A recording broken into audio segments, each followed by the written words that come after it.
Hey girls! Today's episode is sponsored by BetterHelp again. Oh, so cute and gorgeous. I love BetterHelp. They have helped change my life around. I'm feeling so upbeat. I'm feeling so alive. Thank you so much, BetterHelp. Listen, girls, is there something getting in the way of you achieving your goals or something interfering with your happiness?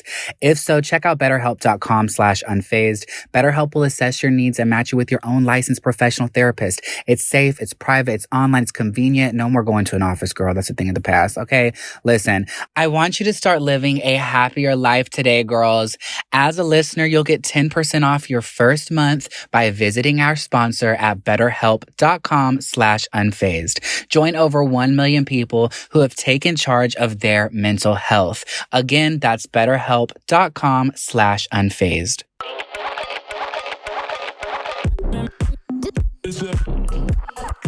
What's up, y'all? Welcome back to Unfazed and Unbothered. I'm Tasia. I'm Camo. And today we're going to be doing some Q&As because we always get questions and we never have the time really to answer all of them on social media. There's only so much you can do on Instagram and TikTok to kind of sum up everybody's questions. Yeah. And even when you do answer them, people they miss it and then you get the same question all the time. Yeah, so this will be a cute little reference point. Yeah, this is going to be like a whole episode just answering you guys' questions. We asked on Instagram a lot of different, or you guys asked a lot of different things, and I'm excited to dive So we're going to share who asked and answer the questions.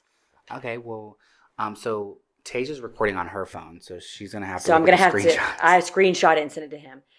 So on mine, should I answer like a few? Yeah. Okay. So Kayla XOXO asked, do you want more babies after this one? So I've already answered this on TikTok several times, but obviously, like I said, like people don't always see it. So they will be cutting and chopping off my tubes after he's here. So there will be no more babies. Thank you and God bless you. So 2 and done. I said 1 and done, but you know, it is what it is. Things change. So two's a good number. 2's a good, and I got the best of both worlds. So I have a boy and a girl. Now, if I would have had another girl, I probably maybe would have tried. Yeah. Because I wanted a boy. And I feel like when people view me, they're like, you look more like a boy mom than a girl mom. And I can definitely feel that vibe. But also, like, Greenlee is just very different than, like, most girls. She's just fucking hilarious. Yeah, she fucking is. She's one of the most funniest babies I've ever been around. And I'm not just saying that because she's my child. She's fucking funny. She's not my child, and I can attest. She is, yeah. So it's like, I don't know what I would do without her. Like, I think she's going to be a comedian when she gets older. Oh, probably. And then Princeton's going to be in the NBA. Because he's going to be so fucking tall. I love already planning their futures. Yeah, like I posted a TikTok yesterday and it was like me when I'm trying to eat healthy. And it was a Princeton's ultrasound picture. And he was like, I want waffle fries, like that audio. And somebody said, and with the #1 NBA star. Because his legs are so fucking long. Oh my God, they are. They're like over his... They're long as fuck. Like every time we go to the doctor, they're like, oh my fucking gosh, his legs. And they said his weight's off because his legs are so long. Like what? So they can't determine an actual weight because he's so fucking long. Him is a long, not so bald-headed plankin. Okay, so hopefully he'll have hair. He'll probably have more hair than Greenlee, poor baby. God bless her. So the next question is, if your life had a theme song, what would it be? You get the limo out front. Ooh. We love a cute and gorgeous Hannah Montana moment. That is so cute and gorgeous. So that would be my theme song. Favorite binge show to watch would be Wentworth, because I've been waiting on season 9 for a periodically long, rough time, and I'm fucking tired of it. And then I put a fucking thing on Instagram. I was like, hey, y'all know when this comes out, and they were giving me these illegal websites. Like, bitch, I'm on parole. Like, have some respect. Put some respect on my name. No, that's a serious thing. There's somebody I know that they were fucking doing that, and they were using like the illegal websites, and their phone company called them and said if they didn't stop, they were going to turn them in. Like, so I don't know, maybe years ago it wasn't like a thing, but it's a serious thing now. They'll track your IP address. They'll track you now. And even if like there's some things you wouldn't fucking know, but now I feel like it's kind of hard not to know because there's like a bunch of like porn and nudes and shit when you go to enter it. Mm-hmm. So I was like trying to watch it. My husband was like, this is illegal. And I was like, yeah, but is that like an actual thing? And he was like, yeah, like this happened to somebody I know. And like they contacted them and said if they didn't stop, they were going to cancel their their service with them and turn them in. It's very crazy. So the fact that y'all did that, the audacity, y'all are setting me up. Wait, so what other shows? Honestly, that's it because I don't really watch TV, friend. I'm on the same page. Well, Teen Mom, because I literally grew up watching that. I really wish this show is like, I'm not a show person either. I did really like Insatiable with Demi Ryan. It's so like corny and so... Debbie Ryan? What do you think this is? Demi Lovato? With Demi Ryan? I'm in Debbie. I'm fucking high as biscuits. So embarrassing. Hey, little Demi.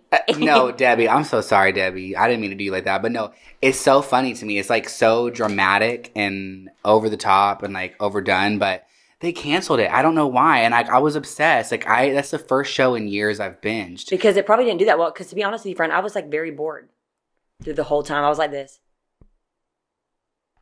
I've always wanted to be a beauty queen. So when I saw that, I was like, yes, queen. I'm going to kill myself. Is your family supportive about you being on social media? Any cons? So this is a really good question because my dad's always been very, actually, my family's always been very supportive. My dad's been like very, very supportive. Like my dad kind of like, he believed more in me than I believed in myself. Your dad's a good one. My dad will call me and be like, "You are a beautiful girl." Like he'll just randomly call me, right? The other day we were talking on the phone. He was like, "Tasia, you are a very beautiful girl." And I'm thinking, yeah, I know. The fuck? This ain't nothing new here. I'm just kidding. No, but like, it's just so funny, like my dad saying that. I'm like, thank you, Dad. Yes. I'm very pretty. Thank you for letting me know that. I look just like you. So what are you trying to say? That you're a fucking beauty queen. You wished you could look this damn good every day. But, no, like my dad's just like my hype man. My mom for a long time, like she's always been supportive. She has, but my mom is always worried about me. Yeah. Like I used to take social media, to heart, like anything anybody said. I had an eating disorder because people would call me fat on social media, even though I was fucking skinny as hell. But people would just say that to be trolls. And so my mom she was scared for me to kind of get back on social media because she's understood more about my mental health than anybody. Because a lot of people, when I say, oh, I have anxiety and depression, or like, I don't come out of my room, my mom was literally experiencing that. Like I've always lived with my mom until, I got older and moved out. But so she would see me like depressed, have an eating disorder, staying in my room. And so she would just worry about me. So it's not that she wasn't supportive. She just always worried. But yes, my family has always been really supportive. They've always wanted me to do what makes me happy. My mom's just been, always told me to be careful. I think my mom she looks at what is the word for it? Like, my dad's the kind of person that like, he shoots for the stars. Mm-hmm. Like he has these big dreams and like, he's like, let's go for it. And this is going to happen. My mom She's more like a realist. Period. And so for a while she was like, well, you might be making money now, but what about in the future? Like this is not an everyday thing. But when I actually, think about it, I've been doing this since I was 14. Yeah. And if anything, it's gotten better. Even when I disappeared off the internet for so many years, when I finally put myself back out there, it's like it just shot back up again. Yeah. So that, and I can't blame her for that because anybody would think like that. But I had to kind of like give myself some grace and really believe in myself so that I could get to where I'm at today. Because to be honest, if I wouldn't have done that, I would be miserable right now. I would still be living with my parents and I wouldn't be happy. Like I wasn't happy living with my parents because I was too old and I had a baby and it was time for me to move the fuck on. When you get to a certain age and you are not proud of where you are, it starts fucking with your mind. And I really feel like if I wouldn't have put myself out there again, I don't know if I'd be in the mental state that I am today. Like I wouldn't be happy and I'm in a very good place today. But anyways, so yeah, and then the rest of my family, they've always kind of just been rooting for me. Like, yeah, so I've been very blessed when it comes to family being supportive. But for you've had a different experience for sure.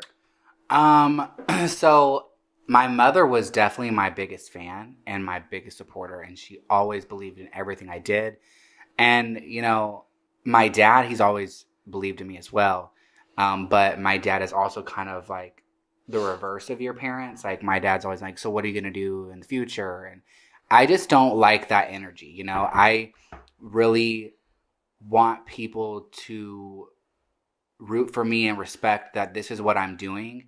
And I don't need anybody's support really and truly because I'm going to do it nonetheless.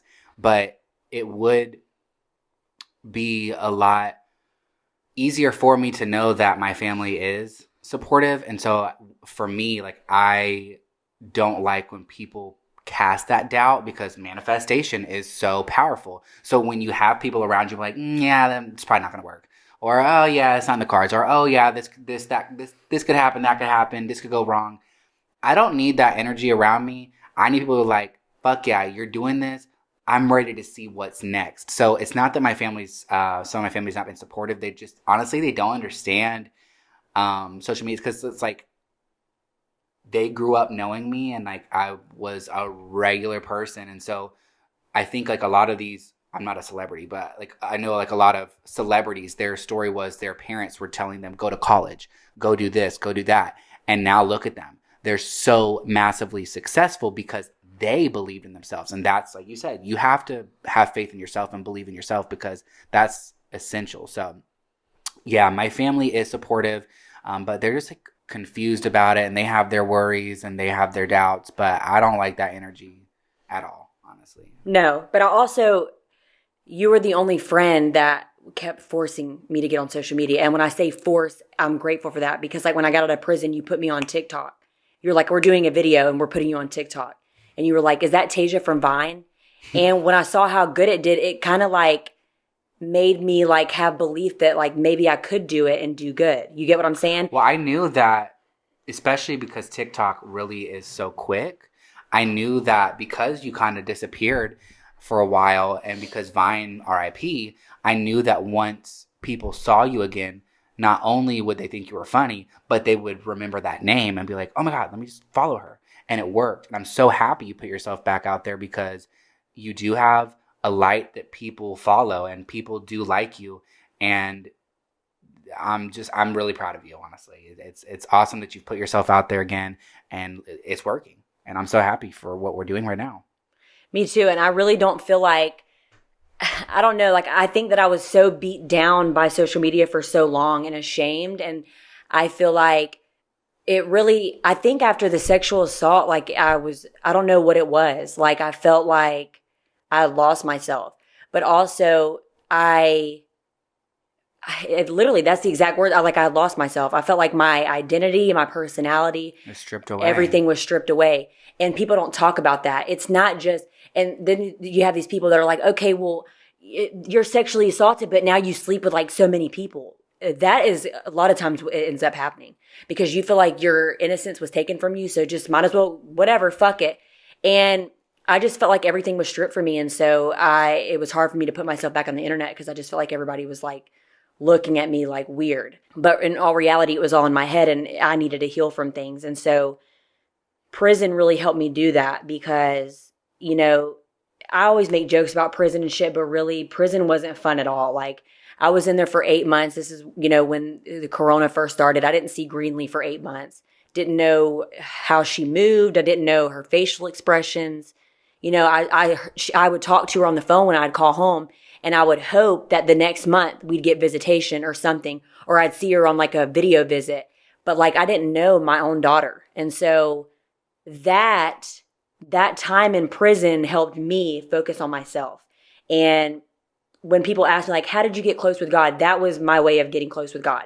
Because yes, I grew up in a family where people, and honestly kind of shoved, faith and Christianity down my throat, to the point where on Sundays they'd blast Christian music and I had anxiety and my dad would get mad, because I would go over my dad's house and I would have such bad anxiety and shit. And he would ask me a question and I'd be like, I don't know, I can't lie because I would think I was going to go to hell. So I think that I grew up having a fear. Yes, I always believed in God and loved God, but I had this fear of what it was. So when I went to prison and I really, you know, had the understanding of like, this is my time where I can learn more about myself and like what I want out of life, that was my time to do that. And so me being away from where, I don't even know what got me on the subject because I think I'm losing my train of thought. Just go with the friend. What were we originally talking about? Why I started talking about this? Oh, we started off talking about our families being supportive. And then I got here for some reason. It's okay, friend. Just go with it. Okay, so anyways, okay, so yes, me being in prison or whatever and being away from my child. So that kind of, it broke me into somebody else. I don't really know how to explain it. And I remember people in prison getting so mad, like, we're not getting visitation and like, I can't see my family. And I'm thinking, I can't see my daughter. And these are like the most precious moments of her life. Like, I don't get to see her grow over these months. So I got to experience 3 months of her as a baby, but I didn't get to experience anything else. And so, I got closer with God, and then I realized what I wanted to do out of life, and I prayed about it, and I just prayed for a lot of stuff. Like, I was scared to get out of prison, but for some reason, it just kind of hit me like that I could do social media again. Like, and me going to prison healed me of things that I hadn't been healed of. Like, I didn't have to go to a counselor and talk about things to heal. It was something about sitting in my bunk every day and reading the Bible and like just believing that things were going to get better. It was like a healing process. And then not being able to see your family and shit, not being able to see the outside world for 8 months. That's a long fucking time. Yeah. So you really have no choice but to heal. And there's so many people in there that, use it as a negative thing. And I had to use it as a positive thing. And so you eventually get so, yes, it sucked not being able to see her, but so many great things happened from not being able to. Like when I first got out of prison, Greeley didn't know who the fuck I was. Like my mom had came to get me from the prison and Greeley was looking at me and started crying because I was trying to hold her and I was talking to her like, yeah, you're my child and I love you. And she's like, bitch, I don't know who the fuck you are. So, and I'm sitting in the back seat with her because I hadn't seen my child since she was 3 months old. And she was 11 months old at that time? Maybe? I don't fucking know. But she was almost a year. So I got out in October. So yeah, she was 11 months old. So she was about to be 1. So I got out right before she turned 1. And it took her like 2 days to realize that I was her mom. And then she started calling me mommy. And ever since, and now she won't shut the fuck up.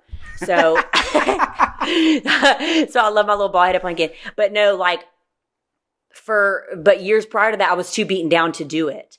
And so I'm grateful that I had to go through that. But so we always talk about the bad shit that we went through and we make light of it. But I don't think people ever really understand like what we go through. You get what I'm saying? Mm-hmm. I don't know where the fuck I was going with this, but I just felt like I had to have a heart to heart just then. Well, you had to get it off your chest. Yeah. It's okay. Yeah. But I think now we could take a break. Yes, ma'am. So we'll be right back. Thank you and God bless you. Hey, girlies. Beautiful news. Today's episode is sponsored by BetterHelp. So I've been using BetterHelp for about a month now, and I'm feeling oh so cute and gorgeous. I've never actually had therapy, but I've always been like, you really should get some therapy, girl. And I finally have BetterHelp on my side. So cute, so gorgeous. Listen, girls, is there something getting in the way of you achieving your goals? Something interfering with your happiness? If so, check out BetterHelp.com/unfazed. BetterHelp will assess your needs and match you with your own licensed professional therapist. It's safe, it's private, it's online, it's so convenient. No more going to an office, no more anxiety boosts, none of that. No more, girl. I want you to start living a happier life. Listen, as a listener, you'll get 10% off your first month by visiting our sponsor at BetterHelp.com/unfazed. Join over 1 million people who have taken charge of their mental health. Again, girls, that's BetterHelp.com/unfazed. Hey, little bitches, we're back and we're better. So we just left off with a long, little Tasia kind of got off track or whatever, but we're not going to talk about it. We're not going to judge. Some things just come to your mind and you just got to get it off your chest because, this is a therapy session. Thank you and God bless. So, why don't you answer some questions for him? Okay, beach. Let's see. Where do I start? I should have had this more organized. Mackenzie Southard. I hope I said that right. Do you ever want kids? I do. And I think I also would like one girl and one boy. That's always been my dream. But as far as when, don't ask. Because I don't know. I definitely want to have like a stable home and husband before I do that. But let's see. Okay, so Decode Perfection asked, Do you think making music / singing is your best way to cope with depression, etc.? I've answered this before. Absolutely. So writing and recording music has always been my therapy. It's always been how I coped with anything from beef that I've had. I've written like diss tracks. When I've gone through losing my mother, I wrote several songs about that experience. Heartbreak, I've written albums on that shit. So, yeah, to answer your question, yes, absolutely. Let's see. What drives you? This is asked by Adelita. Adelita, I'm gonna see you. Adelita 70 underscore Adelita 75. I hope I said that right. I'm so sorry. What drives you to continue being positive despite all the negativity? So I look at negativity and doubt and hate as motivation. So when people are nasty to me, it honestly drives me more to want to go harder, to do more, to do bigger things, just so I can be like, ha, fuck you. So trust and believe when I give my first Grammy speech, I'm going to be like, yeah, and for all you stupid bitches who had a lot to say, bitch, look what I got. Look what you ain't. Period. Period. So yeah, it just really drives me to continue doing what I'm doing. But also, like, yeah, I do get hate, but at the same time, I get so much more love. I honestly don't. On Vine, it was a different story. I've said this before, but Vine, like, I would have like 300 to 500 comments on a video, and they'd be shaming you. 90% of it was, you're fat. Yeah. You're a faggot. You're this. Same. You're that. And then I'd have like two be like, oh my God, he's funny. Yeah. TikTok and then, but then what was crazy was when I lost weight, I lost like a lot of weight. They still were calling you that. Well, no. What was crazy was once I lost a lot of weight, even the people that fucked with me and were like supporters were like, you're not funny anymore because you're not fat. I'm like, damn, I can't fucking win for shit. But for the most part now, especially with TikTok, I don't get much hate, but so the positivity and the love really overshadows all the hate. So that's that on that. Brunette's4 asked, how do you feel about being recognized in public? I actually met a girlie at Ulta the other day, and she was like, I bet it's so annoying people coming up to you. And girlie, if you're listening, no, it's not. I love it. Honestly, I love meeting everyone who comes up to me, because if it wasn't for you guys, I wouldn't be where I'm at. So I love engaging with you guys. I love meeting y'all. I love taking pictures. I love having like real conversations. I've seen like other people who have followings and they're just like, hey. But like, you've had really good experiences too. I've had really bad ones. I'll talk to girlies for like 5 and 10 minutes. Because like I love to get to know people. So when people come up to me and they're like so nice about it, I'm like, fuck yeah, like I fuck with you. You ride for me and the vibe is mutual. But there has been some weird instances for sure. But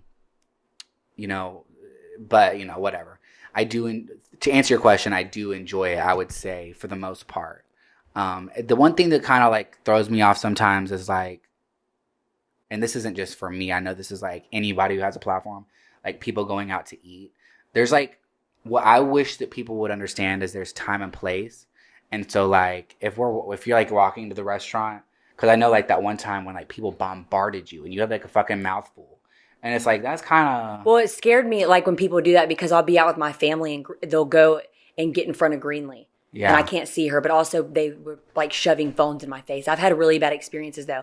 I genuinely like meeting people that are really nice. And I've had a lot of interactions with people that are very, very nice. Especially when I go to like these restaurants up here, all the servers, so fucking nice. But for some reason, when I'm around the mall area, I have a lot of bad, scary experiences. Like, and it's usually younger kids that are probably like in high school. They come up to me and shove a phone in my face and get in front of Greenlee where I can't see her, and it fucking freaks me out. Yeah, they don't know how to handle themselves. Because I have a kid, you know what I'm saying? I got to make sure I can see her. And also, I always worried, like, are you trying to distract me because of my kid, But that's my anxiety. Yeah, well, I mean, you have a child, so that's a whole other thing to worry about. I would be scared for my life always. Let's see. How about we go on another break and I'll gather some more questions That was a quick break, but We'll be right back, y'all. Love y'all. hello, period. Hey. Welcome back, y'all. Hey, bitches. Because we unfazed and we unbothered. Thank you, and God bless you. What were you? Are you still answering your questions, friend? So I, out of anxiety, said let's go to a break because I kept scrolling through all the questions. But let's see. So my friend Miss Jenna J, yours truly since '97, wants to know what our favorite TikToks we've ever made was. Mine would definitely be the one where I went into the gas station and used my prison ID to get a vape. And they tried to deny me. And I was like, excuse the fuck out of me. I just got out of prison, bitch. This is the ID they gave me. Right. And the dude, he didn't have nothing to say. I mean, you know what I'm saying?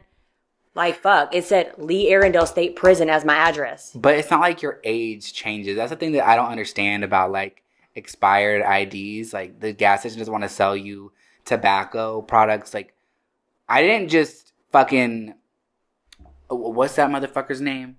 Benjamin Buttons and, like, go back in time. Like, I'm still of age. I never understood that. But for me, so because of what it did, I would say my favorite TikTok was me opening up about the experience I had at the tavern. If you know, you know. So I made a video explaining about how they kind of allowed people to be homophobic and ugly to me and basically told me, you signed up for this. And to my surprise, in a matter of 24 hours, over 10,000 people left 1-star reviews. They deleted their Facebook page for months because of it. Their Yelp, their Google reviews, and their, what is that other one where, like, if you're traveling, I don't know what it's called, but all these websites went down on Top Dog. Like, whatever. So what I said, you couldn't leave a review anymore because it said, due to waves in the media, you can no longer leave reviews. And their rating plummeted. Now, for legalities, this is true. I never asked anyone to do that. The internet works in mysterious ways. And in fact, I did come back and encourage people to stop at one point. But all I did was share my experience, and the fucking reviews were hilarious. It was like, when you would read the reviews, you obviously knew something happened. Like, if somebody was, like, actually checking this restaurant out, they would have known that, like, something happened. They said that the manager, like, drop kicked their kid in the throat and shit. Yeah, they'd be like, the manager shit on my table. And someone said that the manager threw their grandmother's urn off the table and it exploded everywhere. Like, they said he was karate chopping them, like, was, like, jerking off in front of them. Like, it was the most bizarre shit. And there was people leaving Harry Potter novels on fucking Yelp. So I ride for you bitches. Y'all some real ones. So to answer that question, that was probably my favorite. If not that one, probably the abandoned house that me and Trent went to, that there was, like, blood all over the place. That was a big situation. But anyways, moving on. What does a true friend mean to you? Was asked by its_Alexis. What does a true friend mean to me? I don't know. I'll let you think on that. Loyalty. Loyalty I is thought key. we had to, like, go into, like a... Well, somebody who's there for you. Being that we put ourselves on the internet, it is hard to make real friends. So people who are genuinely there, like, ask how your day is. People who don't betray your trust. People who really just care for you. Yeah, like, and no matter the circumstances. Yeah, like you, like, I went to prison, you were still my friend. Girl, I was hitting you up on JPay. And you are the only friend that, like, even though you've, like, been through my drug and alcohol addiction, you never be like, I hope you don't start doing that again. I can't stand that. No, because I've made mistakes too, and I knew that what you were doing was a direct reflection of your mental state. And, you know, you prayed and prayed and prayed to have a child because you knew that that would ultimately change you and save you. And it did. And I watched that happen in real time. And so I definitely had my worries, but, like, you came back and you were different. And, like, I'm going to respect your space and your growth. And, like, anybody who's going to sit there and keep throwing the past in your face, like, that's not a supportive friend. So somebody who is there, allows for growth, somebody who is supportive of you. Like, you know, I've had a lot of friends who've been, like, jealous and, like, weird with my social media endeavors. And, like, I don't think anyone owes me any type of like shout outs or anything like that. But like, funny how some friends of mine were like really supportive when I didn't have anything. And then I started growing and then they like don't fuck with me anymore. And I'm like, very interesting. Very interesting to me, bitch. Yeah. So loyalty is the ultimate answer there. A lot of people keep asking me. I'll answer this, guys. Dylan Wisco asked, how old are you? First of all, I'm 26. I'll be 27 December 2nd. Are you strictly a bottom? Everyone, when you're gay, everyone wants to know what position you play. And I think that's a very intrusive question, but you know what? I'm an open book. So I would say for me, I'm versatile. I like to give in, get babby. So to answer your question, versatile. Do probably prefer bottoming, but you know what? Probably TMI, but you know what? It is what it is. Okay, what else can I answer? Somebody asked me something about Trent. Where was it at? Oh, I'll answer this one first. XOXO B90. Best thrifting find. Do you like thrift stores? Be honest. You don't have to tell me yes. No, I don't. Okay, I respect your honesty, bestals. Thank you. My best... You knew better than to ask that. You knew I was going to say no. Well... Because we'd fucking, every time, when I was pregnant with Greenlee, we'd go into a thrift store and I'd fucking cry every time. I knew you didn't love it, but I didn't know, like, if you, like, completely hated it. But, There's a couple that I liked. It's just Goodwill. Like, there's, like, a couple, like, that one that we went to in, Winder, and it had, like, juicy stuff. Like, it had, like, actual, like, cute stuff. Uh-huh. But the Goodwill, it just gets very repetitive and, you know. Well, yeah, I can agree with you on that. But I would say my favorite thrift find. So this is another example of manifestation. I used to go. That's where I found my hair. Is at a thrift store. Oh yeah, because I can tell them. Yeah. That horse hair, girl. She just Party taped it City, right up in. They had a Party City extensions for cheap. Everybody's like, "Where do you get them from?" I'm like, "Girl, I got them from the thrift store." Party City. Party City extensions. So manifestation. Another example, I would go into Saks all the time and I wanted this blue leather Longchamp bag. And when I was like first popping off on TikTok, my creator fund was a little more lucrative. And so I was like, I'm going to buy that. But it was like $600. And I was like, I'm not going to buy it. It's a kind of a stupid purchase for me to make. I swear on everything I love. A few months after I didn't make that stupid ass purchase, I went to Goodwill in Atlanta in Buckhead. And I found it brand new. It didn't have like the price tag on it, but I had like the sticker where the price tag was on. So like there's no scratches on it. And it's the exact bag I want. I paid $5 for it. I've honestly not carried it because I'm waiting for the right moment. But yeah. V Stokes 15 wants to know, have you and me ever had a friend breakup? No. We've honestly never gotten in like even a fight, really. No, and even if we got into like a misunderstanding, we just usually talked it out. Yeah, like no friendship is perfect. We've definitely been frustrated and annoyed with each other, but like we're pretty transparent with one another, and we've like sat down and like discussed our differences and like. I think our relationship is more like brother and sister. No, it really is. So like, no, we've never like went a period of time with. Like we don't have to try and like walk on eggshells. Like what it is. Yeah, I think neither one of us is like scared to hurt the other one's feelings. Yeah. If we're being real, and like I love a friendship that can like be real, because like most people want to hear what they want to hear, and like I respect that. Like I want to hear the truth. Like if I'm doing something stupid, or if I look ugly that day, or if I'm not doing something I should be doing, like be transparent, be like, Cam, stop, and that's what you do. And so no, we've not ever not _your _average _you _mama_ as what shampoo and conditioner do you use? Your hair is always gorgeous. Well, thank you so much. Allplex. She saved my life. Just saying. Well. Honestly, I love it. She really did. Also, shout out to them. Thank you for sending us products. I'm very happy about that. But please send me some more.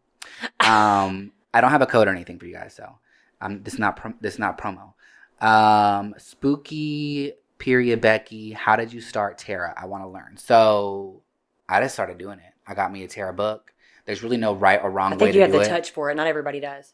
That is true. And I've always been into spirituality. I started getting tarot readings, and I was like, you know what? It's fascinating. And so I just got a book, and I just started doing it. There's really no right or wrong way to do it.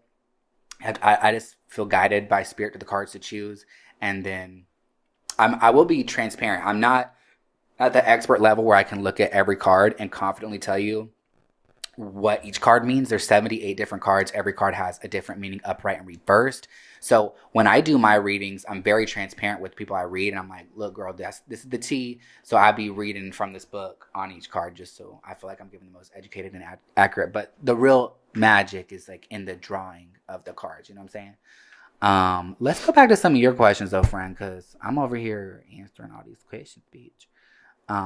So yeah. Did I answer the one about like where I got Greenlee's name? No. So Bethany K23 asked, how'd you come up with the name Greenlee? So actually when I was pregnant with Greenlee, I kept coming up with all these random names, and I was sitting in the car with my stepmom and I was like, I don't know what I can name her. And she was like, you want to hear this like story? So she used to watch these soap operas, and I was like, yeah. My stepmom, so she's not really my stepmom, but she is because she's my brother's mom. And like, we have a really close relationship. I love you, Danielle. Thank you. I love you so much. But anyways, we talk often, but we were in the car one day and she was like, so, you know, like I thought London was going to be a girl. And so she said, I was watching the soap opera and the girl's name was Greenlee on there. She said she spelt it like Greenleigh, like Greenlee. And she was like, so that would be cute. And I was like, dude, I love that. But except I want to spell it Greenly. And so that's how I came up with it, because my stepmom was telling me she was going to name my brother that. And I loved it. I've never heard any other person named that. And then I got Harlow because, so basically my husband, Greenlee has the same initials as my husband. And we did that on purpose. And so Gavin is Gavin Houston. And then Greenlee is Greenlee Harlow. And that just flows so beautifully. Greenlee Harlow. So she sounds like a little flower child. And then, like, we love her. That's the mommy bald head of freaking Plankin. And then Gavin came up with our son's name. So everybody's like, where'd you get Princeton from? So I let him pick Princeton because I picked Greenlee anyways. What's Princeton's middle name? Rain. Like Reign. Princeton Rain. That's so cute and gorgeous. And my family was like, so are you naming him Prince Rain, like Prince, the musician? And I was like, dude, I never thought about that. I never thought of that. And I call him Prince, and they're like the Purple Rain. And I was like, I didn't even think about that. But I'm like, no, it's just Prince and Rain. But I love it. Like, I just love it. And Gavin doesn't particularly love the middle name Rain, but he didn't love Greenlee's name either. And now he loves it. So it's like, whatever. I think it flows beautifully. So we have a little Greenlee and we have a Princeton. A mommy's Princeton or Green Bean. And mommy loves the bald head of Plankins. Okay, so somebody said, how would you want to be remembered? As a bad bitch. And that was, who asked that? Caitlin Renee. Lacey.Chantel asked the struggles of raising a kid and the positives about it. So the struggle for me is I'm a pushover. My husband has to like get onto me sometimes because Greenlee will do shit that's not okay. And instead of me like getting onto her, I laugh about it and show her that it's funny. And I don't mean to do it. I just fucking can't help it. Like, I can't take shit serious. Mm-hmm. And so my husband would be like, that's not fucking funny. And I'm like, no, it is. Okay, period. It's not funny then. I have to walk off because I'm going to fucking die laughing. Well, the other day she started saying bitch. I was like... Well, yeah, because I got off the phone with Cam and I was like, okay, bitch, bye, bitch. And so Greenlee, as soon as I got off the phone, she goes, bitch. Bye, bitch. And she goes, mommy, bitch. Bitch. Mommy, bitch. And I was like... okay, I just looked at her and didn't say anything. Because if I say, Greenlee, don't say that again, she's going to laugh and do it because she knows that it gets on my nerves. Greenlee knows what she's doing. She feeds off my energy. So if I get irritated about something or I tell her not to do it, she's going to keep doing it. Now, if my husband tells her not to do some shit, she's going to look at him and know better. But with me, she don't give a fuck. Greenlee will straight up hit me in the face and laugh about it. You know what I'm saying? And so, yeah, that's not okay. But she's getting to this age. I don't know. She thinks it's funny. She thinks that irritating me is funny. And so, like, I have to teach her that's not okay. But like, I love her so much. She means well. I don't know why babies do that with their moms. Like, it's so, are you okay? And you know, she's probably just getting back at me for all the times that I call her a bald-headed plankin. Oh, T. Yeah. So she's just like, fuck you, mom. You call me a bald-headed plankin. So, you know, she's hilarious. But I was taking a shower the other day. And this is another thing about struggles. Like, when you're a parent, you really have no time for yourself. I can't even fucking take a shower and Greenlee wants to stare at me and say boobies a million times because she sees it. Like, she'll come in there and she'll be like, boobies, like, yes, thank you. And then she'll look at me and she'll laugh. And I feel like she's making fun of me. She's judging my body. But I'm like, girl, anything that you don't like, this was from carrying you. Right. Because Prince has given me no stretch marks. Like, Greenlee made me huge from the very beginning. She said, I'm choosing violence. You're bringing me also eating buffets every day. Okay, don't call me like that again. Okay? I was there. We both... Okay, pause. Remember, we went to fucking Golden Corral one time? I have a video I've never posted anywhere. Oh my God. We were so broke. This is like going back to the last episode, like comparing where we were then and now. Like, we literally had a bucket of change. Of motherfucking change. And we paid to get into Golden Corral like that. I've never posted the video. Maybe I should later on, but it was so fucking funny. Yeah. What the fuck? And so that's the struggle. You really just have no time for yourself. But honestly, I think it's how you view things. Like, some people like struggle with being a parent because they don't see themselves with a child. They want a break. When I picture me in my life, Greenlee's just my little sidekick.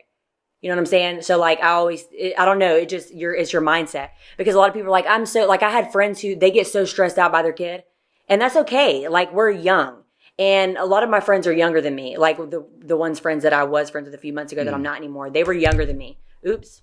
This motherfucker wants to fight today. But so they would get stressed out and they want to pawn their kids off to their parents and stuff like that, which I'm no shade. Like, it is what it is. But I had to train my mind to kind of get in the routine of like, Greenlee is my little sidekick. You have to think of him like that. Otherwise, you're going to get stressed out in your head. Just like people are like, how is it being pregnant with Greenlee? Honestly, it's very simple, because Greenlee is a simple child. Like, she has her moments, but she really is. Like, if I'm pregnant and tired, she'll come in there and watch TV while I'm napping. Now, she might try to open my eyes several times and say, Mommy, wake. But eventually she's going to let me do my own thing. So I think it's your mindset. And what advice would I give to my younger self? Fuck bitches and get money. And who asked that? Hold on, who asked that? Skylar_Ledger. Are you related to Heath Ledger? He was doing the damn thing. Let's see. Is there anything else I can answer? I think that wraps up today's episode, friend. You think? I think so. Oh, okay, gorgeous. A lot of these are redundant. Yes, they is. Wait. What's your favorite dessert? I love a cute and gorgeous cheesecake. Shut up. I was going to say that. I love cheesecake. Say something else. I'm just kidding. I love cheesecake too. When I was pregnant with Greenlee, I ate a whole one, the large one from the grocery store. That's fucking crazy. And left no motherfucking crumbs. Okay, pause. This is the last question. Underscore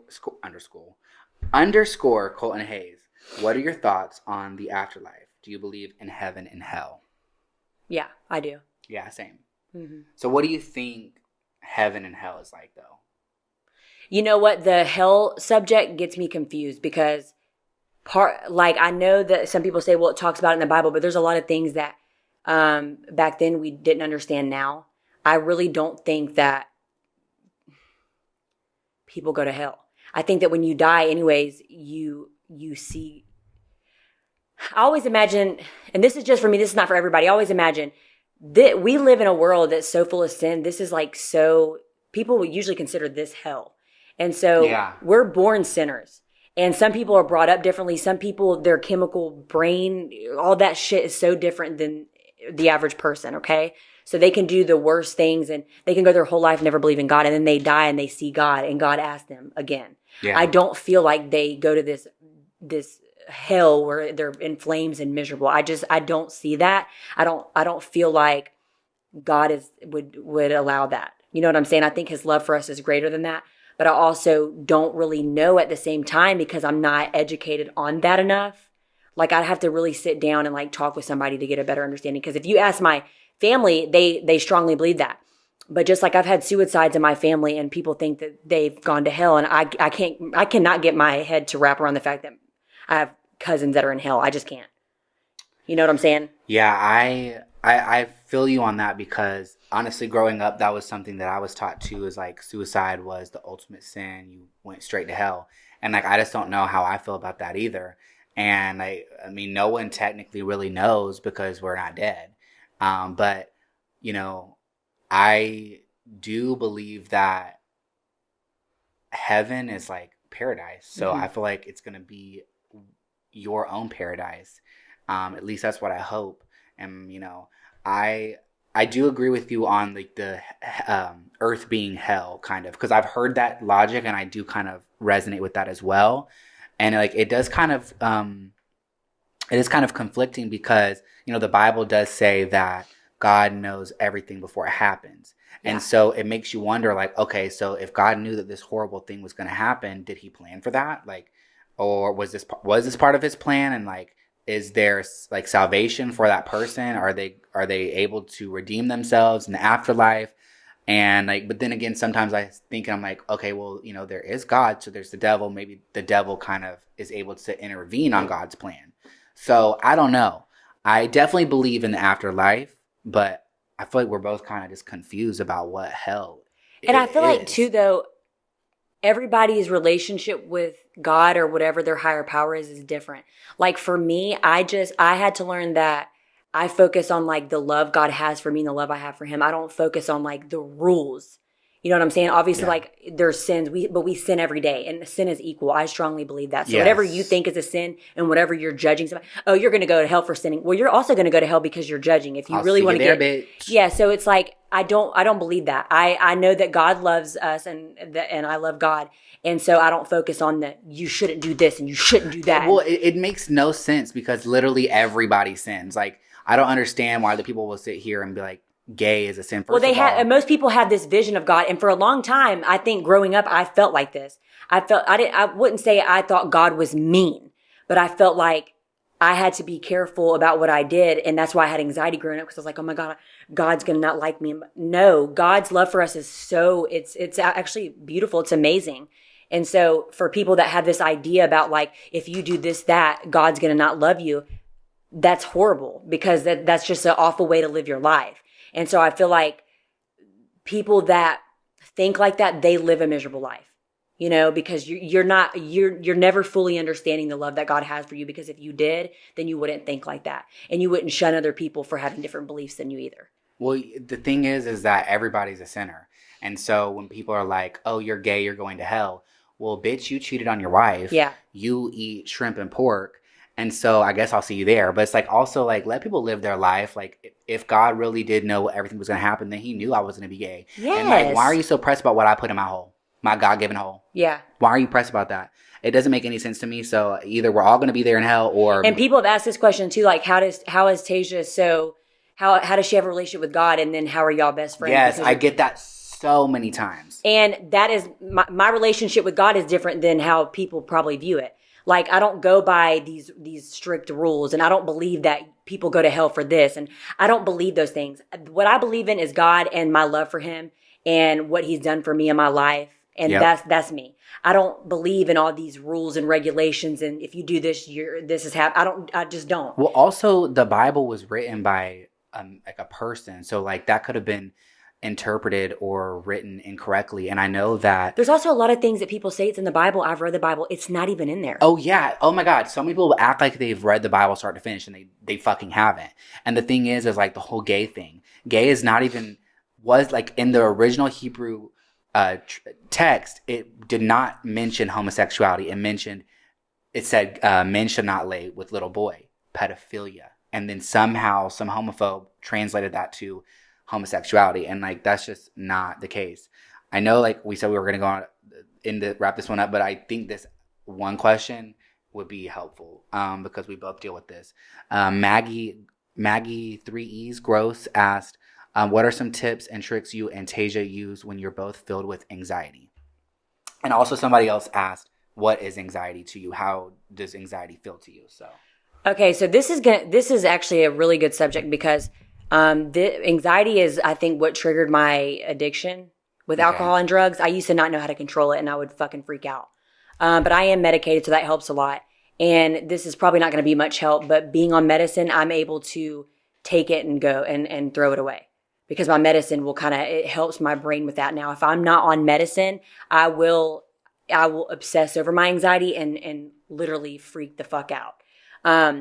And some people go to therapy because they have to learn how to cope. I did that and it never worked for me. Medication is the only thing that's ever worked for me. And this has been an ongoing battle since I was 14. So what does anxiety feel like to you? Anxiety for me is obsessive thinking about something is wrong. Okay. Or in living in fear of everything's good now, but it's not going to be. And that is not okay. That's a miserable life. And it's different things too. Like my anxiety also plays, like if you live with me, you can ask my husband, I put dishes like on top of the fucking cabinets and shit. Or like I'll put them in the damn, this is no joke, put them in the bathroom. Like my anxiety, it makes my mind do these weird things and then I have no idea why I do it. It's like, it's very strange. Well, for me, anxiety is both mental and physical. I've not heard many people mention it being physical, but I have had a few. And so for me, anxiety is also like, I'm obsessing over weight and food. Me too. And like what somebody thinks about this. Like I genuinely don't care if people don't like me, but like when I'm having a conversation with somebody, I do kind of stress of like, did I sound like a dumbass? Did I say something wrong? But my anxiety, it comes out of nowhere. And like, for me, if you ever see me doing this a lot, like I'm rubbing like the muscles in the side of my fucking titties, I am definitely having anxiety. I don't know why, but I think like my stupid ass brain be thinking that just like massaging that muscle like releases the anxiety. I don't know. That's how my brain works. But I will have to like go out. For me, the best thing to do when I'm having anxiety is to go outside and ground myself in nature. Like go on a little hike, go through the woods. I love being around water. Water is so therapeutic to me. And so being outside, drinking water or being around water, and also just like being by myself. Because sometimes I get like sensory overload when I'm around people and then there's loud noises and then there's so much energy around me. Like when we go out in public and there's like 5 different people around, I'm like, who do I talk to? Blah, blah, blah, blah. So I have to like break free and like be with myself and take a deep breath. So that would be my answer to you. Go outside, be by yourself, drink some water. Unless you can't be by yourself. Some people can't be by themselves while they're having anxiety. But also I'd be thinking I'm dying all the time. So I have to like talk myself off the ledge. I'm like, okay, you're not bleeding. You're not throwing up. You are breathing. If you were gonna die, you would have already died. You've experienced this so many times. Just deep breaths. I also love listening to frequencies. 528, my favorite frequency. Frequencies are so helpful. It's like really calming. I love listening to them. So definitely try that out. But that's all the questions. A lot of them were redundant. So thank you for tuning into this episode. Got anything to say, Beach? Make sure you guys rate, review, and subscribe and turn on your notifications. And we love you. And we can't wait for you guys to tune into our next episode. Bye, y'all.